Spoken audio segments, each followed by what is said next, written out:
भूभारती के लिए toll free helpline का अनकरीब आगाज, हुकूमत ने धरनी पोर्टल को ख़त्म कर दिया। वजीर पोंगुलेटी श्रीनिवास रेड्डी का बयान।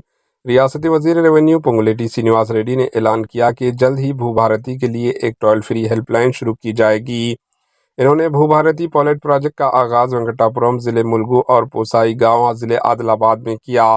ये नया सिस्टम अराजी रिकॉर्ड की ताज़ा जानकारी पर मबनी है। श्रीनिवास रेड्डी ने साबिक़ा BRS हुकूमत को सख्त तनकीद का निशाना बनाते हुए कहा कि इसने कई अराजी तनाज़ात को यूं ही छोड़ दिया और धरानी पोर्टल पर रेवेन्यू, वक्फ, भूधना और ज़राई ज़मीनें सिमात तकरीबन 18 लाख एकड़ ज़मीन को पार्ट B में डाल दिया था, जिनमें से 6 से 7 लाख एकड़ ज़राई अराजी आज भी पार्ट B में है, जिसकी वजह से ज़मीन मालकीन को गैर यकीनी सूरत हाल का सामना करना पड़ रहा है।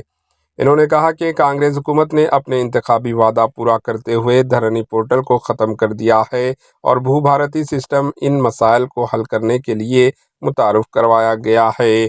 Bureau report, AHN news. AHN news के YouTube चैनल को सब्सक्राइब करें और बेल आइकन को दबाना ना भूलें ताकि आपको हर नई आने वाली वीडियो का नोटिफिकेशन बर वक्त मिल सके।